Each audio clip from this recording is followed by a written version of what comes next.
कहानी एक ऐसी शख्सियत की जिन्होंने देश के दूरगामी सपनों को पुख्ता करते हुए कहा, हमारा लक्ष्य भारत को तीसरी सबसे बड़ी अर्थव्यवस्था बनाना है। प्रकृति और मानव के साझा खाते का हिसाब देते हुए चिड़िया, घोंसले, उसके बच्चे और डाली डाली को सहेजने की गुहार लगाई। कहा कि गांव के लोग जज को भगवान मानते हैं तो न्याय में देरी ठीक नहीं है। जिस शख्सियत ने लड़खड़ाते कदमों वाली 96 साल की महिला को पद्म पुरस्कार देने के लिए प्रोटोकॉल तोड़ा, अपने घर की चौखट छोड़ी तो सीधा यूनिवर्सिटी के दरवाजे पर ठहरी। अपने आदिवासी बाहुल्य आबादी वाले गांव की पहली महिला जिन्होंने विश्वविद्यालय से शिक्षा हासिल की, करियर के पहले पड़ाव पर सरकारी मुलाजिम बनी, बच्चों के पालन पोषण के लिए ब्रेक लिया, ब्रेक के बाद अध्यापिका बनी। धीरे धीरे समझ आया कि हाशिए पर स्थित वंचितों के लिए कुछ करना है तो चलने भर से काम नहीं चलेगा, लंबी दौड़ लगानी होगी। समाज सेवा की उस दौड़ का आरंभ हुआ सियासत से। तो सबसे पहले पार्षद बनी, विधायक बनी, फिर मंत्री बनी। सियासी सितारे और चमके तो एक राज्य की राज्यपाल बनी और आज की तारीख में देश की प्रथम नागरिक हैं। एक सशक्त और प्रबल स्वभाव की शख्सियत जिन्होंने पति को खोया, 2 जवान बच्चों को खोया, कई बार बिखरी पर हर बार निखर कर आईं। सब कुछ झेला, समस्याएं, चुनौतियां, दुख और अवसाद, लेकिन हार को अपनी नियति नहीं मानी। अब तक आप भी समझ गए होंगे कि यह परिचय है आज़ाद भारत की पहली आदिवासी महिला राष्ट्रपति द्रौपदी मुर्मू का। बहुत पुरानी बात नहीं है। साल 2022 और महीना था जुलाई। बारिश और हरियाली के बीच का एक अलसाया और उमस भरा दिन। उड़ीसा का मयूरभंज और यहाँ से कुछ दूर है ऊपरबेड़ा गांव। छुट्टी जैसा माहौल था। चुनिंदा दुकानें खुली थीं, ज़्यादातर बंद थीं। गाड़ियों के नाम पर केवल टेम्पो नजर आ रहे थे, जिनमें सवार चंद लोग शहर के लिए बढ़ रहे थे। हालांकि ऐसे गांवों में अवकाश भी अवकाश जैसा नहीं होता है, क्योंकि खेतों में जाने वाले पुरुष और भोजन की तैयारियां करती महिलाएं जरूर दिख जाती हैं। महज 3500 की आबादी वाले ऊपरबेड़ा में अधिकांश घर कच्चे थे, लेकिन जनजातीय शैली से सुसज्जित। उनमें आदिवासी परंपराओं के प्रतीक और परंपराएं स्पष्ट देखी जा सकती हैं। गांव झारखंड की सीमा के निकट है। लोहे की खदानें भी बहुत दूर नहीं हैं। ऊपरबेड़ा पहाड़ और नदियों से भी घिरा हुआ है। एक तरफ प्रकृति थी, दूसरी तरफ उल्लास, गांव की बेटी के महामहिम बनने का उल्लास। टेलीविज़न, रेडियो और लोगों के मोबाइल पर एक ही खबर चल रही थी। प्रेसिडेंट ऑफ इंडिया के इलेक्शन की वोटिंग हो चुकी थी। हेडलाइंस फ्लैश होने लगी थीं। भारत को जनजातीय समुदाय से आने वाली पहली महिला राष्ट्रपति मिलने वाली है। जिस राष्ट्रपति का बचपन ऊपरबेड़ा की पगडंडियों, बाग बगीचों, खेतों और घर की चौखटों पर बीता, अचानक खबर आई, India has its second lady and first tribal president. Draupadi Murmu is India's 15th first citizen. इसी तरह इतिहास की पुस्तक में एक और कालजयी अध्याय जुड़ गया। 25 जुलाई 2022 को द्रौपदी मुर्मू ने भारत के 15वें राष्ट्रपति के रूप में शपथ ली। उनकी बिटिया इतिश्री ने एक इंटरव्यू में कहा, यह घोषणा सुनने के बाद माँ बेहद शांत हो गई थीं। उन्होंने काफ़ी देर तक कुछ नहीं कहा। उनकी आंखों में सिर्फ आंसू थे। राष्ट्रपति बनने के बाद दिए गए भाषण में मुर्मू जी ने कहा, मैं देश की पहली राष्ट्रपति हूं जिसका जन्म आज़ाद भारत में हुआ।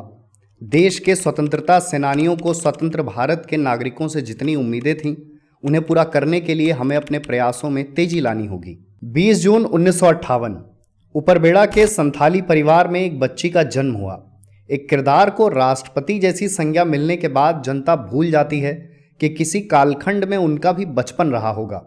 मयूरभंज का ऊपरबेड़ा देश के सबसे पिछड़े इलाकों की श्रेणी में आता था। बीते कुछ वर्षों में यहाँ सड़क, बिजली और पानी जैसी सुविधाएं आई हैं।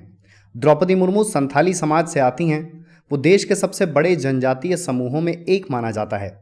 बचपन में द्रौपदी मुर्मू का नाम पूती टुडू था। पिता बिरंची नारायण टुडू गांव के मुखिया थे।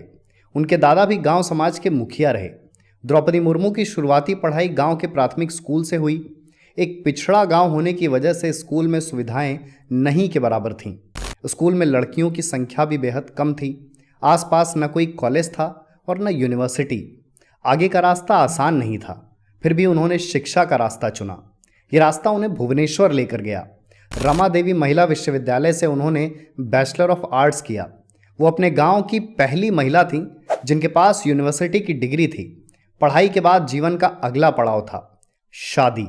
1981 में उनका बैंक मैनेजर श्री श्याम चरण मुर्मू से प्रेम विवाह हुआ। विवाह से पहले प्रेम था, इसलिए सब कुछ सरल नहीं था। बात द्रौपदी मुर्मू के पिता तक पहुंची तो उन्होंने साफ मना कर दिया। गांव के मुखिया और सिद्धांत सम्मत व्यक्ति इतनी सरलता से हाँ कैसे कहते। तब श्यामचरण गांव में डेरा डालकर बैठ गए। द्रौपदी जी ने भी अपने होने वाले पति का साथ दिया। कहा कि शादी होगी तो इनसे ही होगी, अन्यथा नहीं होगी। अंत में माता पिता ने दोनों की दृढ़ता देखते हुए विवाह के लिए हाँ कह दिया। एक बैल, एक गाय और कुछ जोड़ी कपड़ों में दोनों की शादी तय हुई। निजी जीवन के साथ साथ द्रौपदी मुर्मू के पेशेवर जीवन की रफ्तार भी कम नहीं हुई थी। 1979 में वो उड़ीसा सरकार के सिंचाई और बिजली विभाग में कनिष्ठ सहायक यानी जूनियर असिस्टेंट के रूप में नियुक्त हुई। ये सरकारी सफर महज 4 साल का था। इन सालों में कुछ बदलाव हुए, परिवार बढ़ा, पेशेवर जिम्मेदारियों के साथ साथ निजी जिंदगी की जिम्मेदारियां भी बढ़ीं।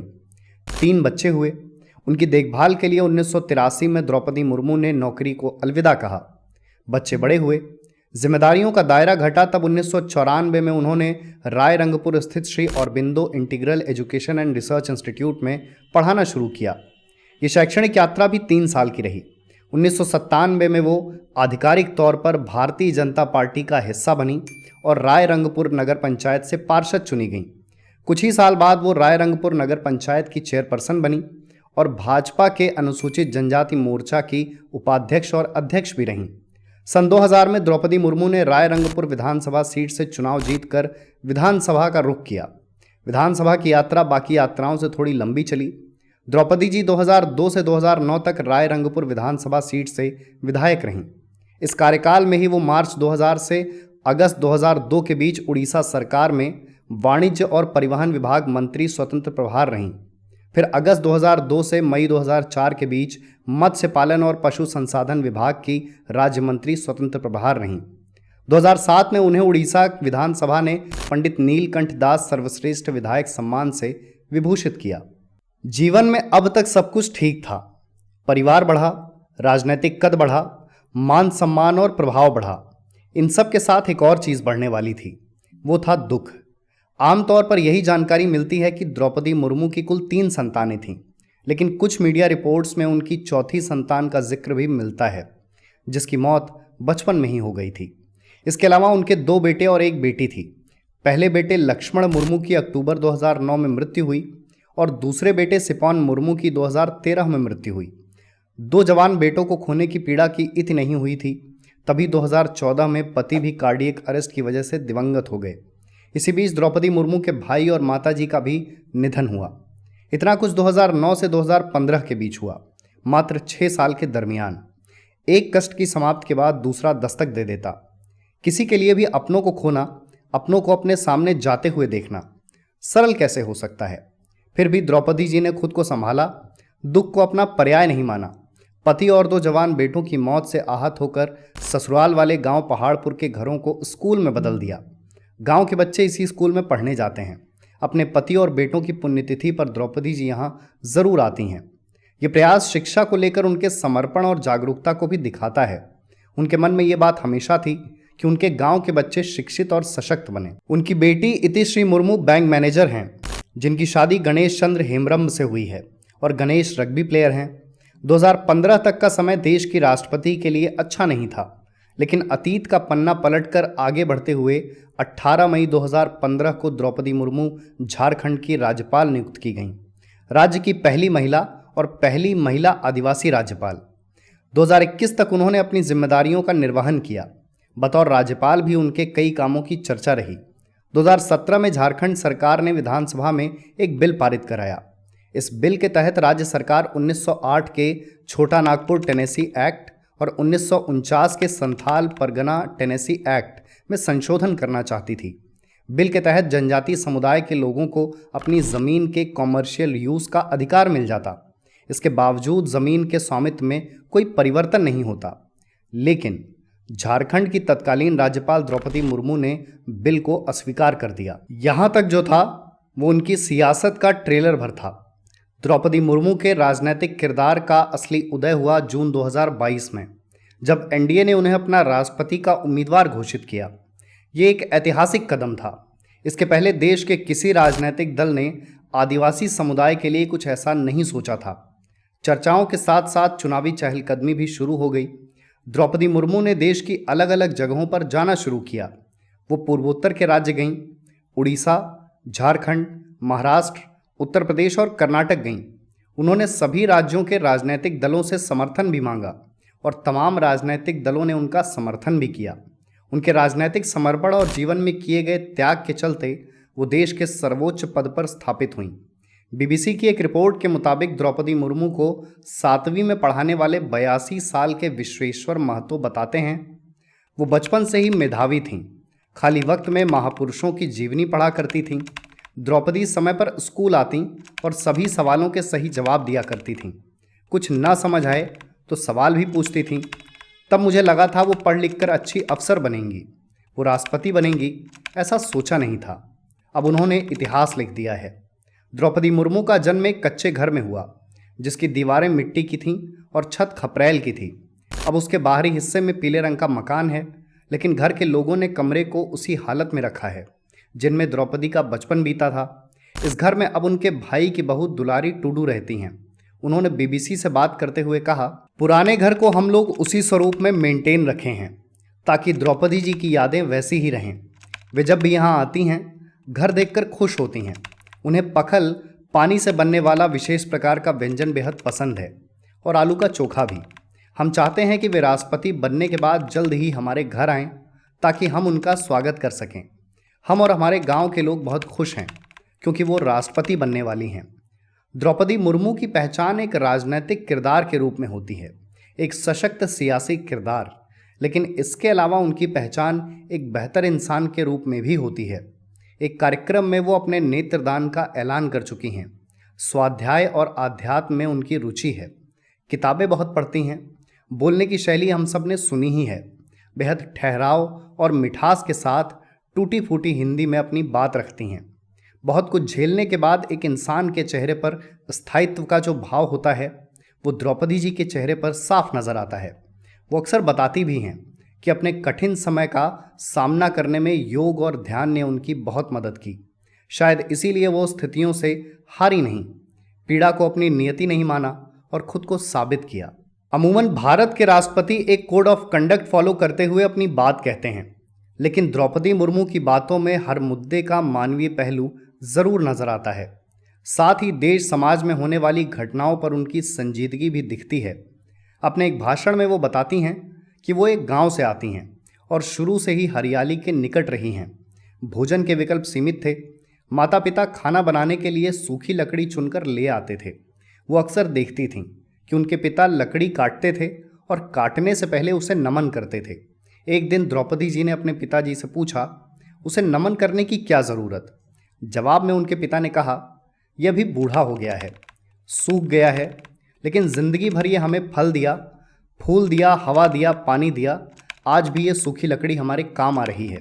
इसलिए चोट करने से पहले मैं इसे नमन करता हूँ, क्षमा याचना करता हूँ कि मेरे पास कोई और दूसरा उपाय नहीं है। इस घटना में प्रकृति के प्रति उनकी चिंता और स्नेह नजर आता है। अपने देश को लेकर भी उनका दृष्टिकोण बहुत अलग नहीं है।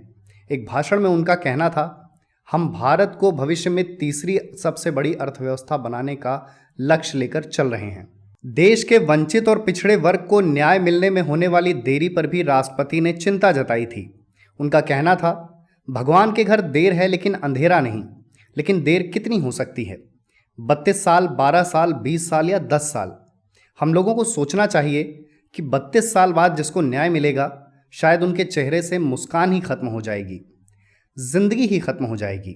न्याय में देरी पर एक और भाषण में उन्होंने कहा था, रेप जैसे केसेस के न्याय में देरी ठीक नहीं है, क्योंकि गांव के लोग, गरीब लोग जज को भगवान मानते हैं, क्योंकि वहां जस्टिस मिलता है।